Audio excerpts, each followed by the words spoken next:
Many imagine kings and queens as all-powerful, ruling with absolute certainty from their majestic thrones, their every wish instantly obeyed. But the truth is far more precarious, and the reality of royal life is filled with anxiety and uncertainty.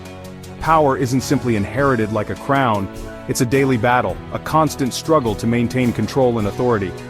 Monarchs live in constant fear of losing control, shaping every decision they make, every alliance they form, and every word they speak. Their palaces and jewels are not just symbols but weapons in a dangerous game of influence and perception, used to project strength and intimidate rivals. The crown is a burden, making them vulnerable to rivals, even within their own families, where ambition can breed betrayal. A king can't simply command, he must outwit, manipulate, and sometimes intimidate, always reading the room for hidden motives. Every feast, every gesture is a calculated move to assert dominance and read potential threats, as even a smile or a toast can carry hidden meaning. Seating a noble close is a favor. It signals trust and approval, a subtle invitation into the monarch's inner circle. Pushing them away is a warning, a silent message that their position is in jeopardy, and their loyalty is in question. Every detail at court is a message. Loyalty is rewarded, pride is punished, and everyone is constantly being tested. Monarchs are isolated, trusting few, always wary of betrayal, and often finding themselves alone despite being surrounded by people. Even trusted advisors are watched closely. Power corrupts, and ambition is everywhere, lurking in every corner of the palace. A careless word or misplaced trust could mean disaster, as secrets and rumors can topple even the mightiest ruler. Rulers like Elizabeth I built tight circles of trust, but never let their guard down, knowing that danger could come from any direction. Forgetting the dangers meant losing the throne, and history is filled with stories of monarchs who paid the ultimate price for a single mistake.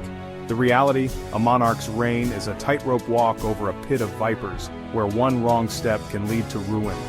The fairy tale of a comfortable throne is just that, a fairy tale, masking the constant tension and danger beneath the surface. In truth, every day is a test of cunning and vigilance, demanding both strength and subtlety to survive. The secret of monarchy, survival depends on never letting your guard down, for the crown is as perilous as it is powerful. Becoming a monarch is rarely simple, even with hereditary succession. The ideal of a clear line of succession often collapsed into chaos. No heirs or only daughters in a male-dominated system created power vacuums. Ambitious nobles and foreign princes seized these moments, sparking civil wars. The Wars of the Roses in England, decades of family bloodshed for the crown. Sometimes force replaced bloodline. Usurpers like William the Conqueror took power by invasion. Even peaceful succession was dangerous, especially for young monarchs. Regents could become rivals, using their position to enrich themselves or seize the throne. New rulers had to act fast, secure the army, win over nobles, and prove their strength. The struggle for the throne was just the beginning. Every monarch faced threats from within and without. The crown was never truly secure. Gaining the crown is only the start. The true test of a monarch begins the moment the crown touches their head. The throne is a seat of constant uncertainty, where every decision can tip the balance of power. Keeping power is the real challenge, a never-ending struggle that demands vigilance, cunning, and adaptability. Monarchs had to balance the ambitions of the nobility, making sure they were strong enough to support the crown, but never so powerful as to threaten it. Divide and rule was the guiding principle. Encourage rivalries, shift favor from one noble to another, and keep the nobles too busy competing with each other to ever unite against the throne. This delicate dance of alliances and betrayals was a daily reality. Strategic marriages and the granting of titles fueled alliances, or, just as often, sowed discord among powerful families. Every union was a move on the political chessboard. Patronage was key. Wealth, land, and prestigious jobs were rewards for loyalty, binding the powerful to the monarch's cause. These gifts were not just tokens but investments in stability. But loyalty was fickle, often based on self-interest. The flow of rewards had to be constant, or risk losing support. A wise ruler knew that yesterday's ally could become tomorrow's rival. Too much favor to one group bred resentment and danger, as jealousy and suspicion simmered beneath the surface. Image was another weapon. Palaces, portraits, and elaborate ceremonies projected power and legitimacy, reminding all who truly ruled. Royal spectacles weren't just for show, They reinforced authority, awed the population, and created a sense of order and grandeur that discouraged dissent. The court became a stage, the monarch the director, every move calculated to maintain control and inspire loyalty or fear. Propaganda and ritual reminded everyone, from the highest noble to the humblest subject, who was in charge and why their rule was justified. The spectacle of royalty was as much a tool as the sword. Both could command respect, but only together could they secure a dynasty. Monarchs who mastered these games of politics, image, and intrigue kept their thrones and shaped history. Those who faltered, who lost the trust or fear of their subjects, faced rebellion, exile, or worse, sometimes at the hands of those they once called friends. Power was a performance, one that never ended, demanding constant attention and reinvention. In the end, the real game was survival. Only the cleverest, most adaptable monarchs endured, leaving their mark on the world.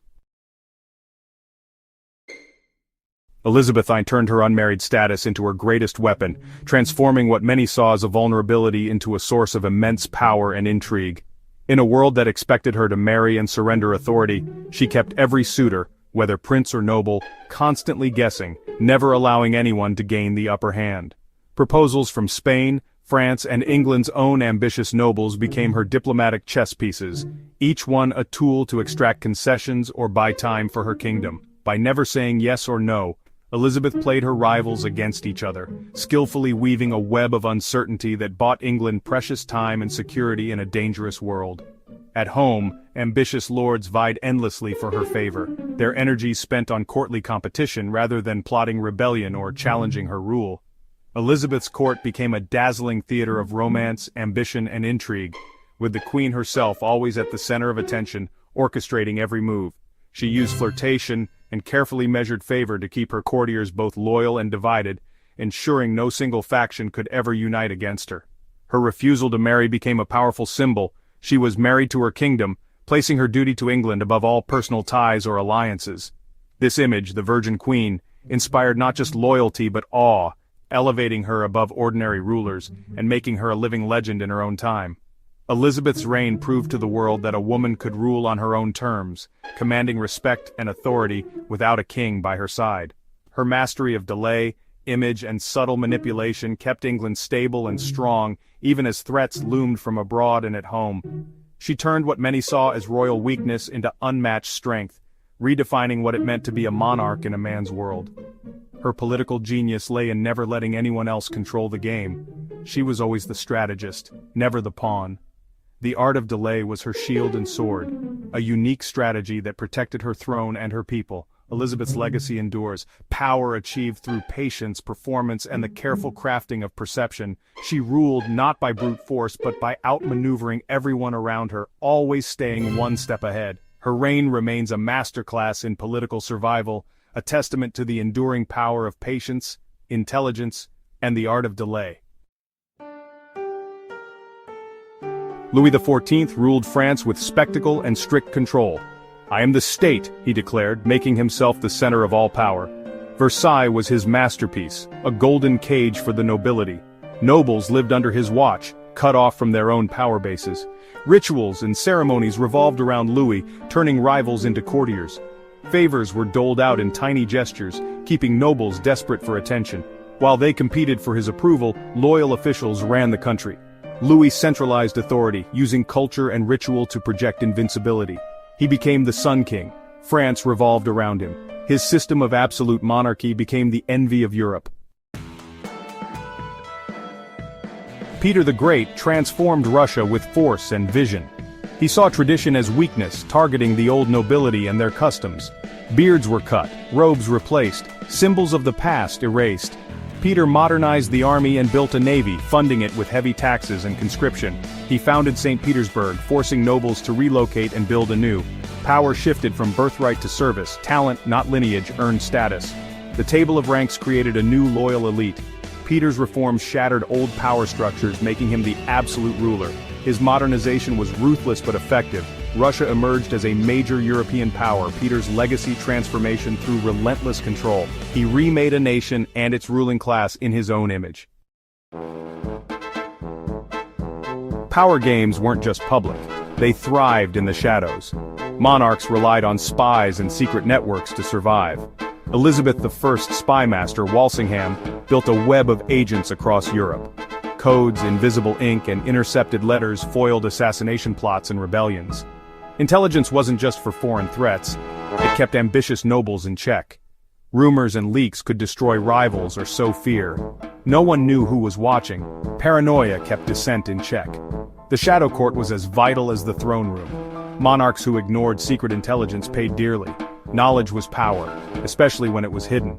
The Iron Fist often wore a velvet glove, but it was guided by whispers. In the end, survival depended on knowing more than your enemies. Even the greatest monarchs can fall. Losing elite support is fatal. Charles I of England learned this the hard way. His refusal to compromise led to civil war and execution. Power depends on consent, not just divine right. Incompetence and extravagance are equally deadly. Louis XVI inherited debt and failed to reform. His wife's excesses fueled public anger. Revolution swept away the monarchy, spectacle and tradition couldn't save them. When rulers lose touch with their people and problems, the system collapses. The old power games lose their magic. The people rewrite the rules. The end comes swiftly for those who can't adapt. The lesson power is never permanent. The game ends when the people refuse to play.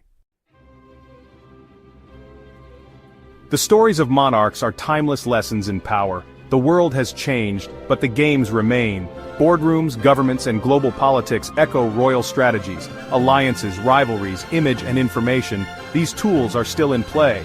The stakes may differ, but the rules endure. Power must be won, defended, and performed. History's monarchs reveal the core of leadership and influence. Their triumphs and failures teach us about ambition, strategy, and survival. The story of power never ends, it only changes form. There's always more to learn from those who once wore the crown.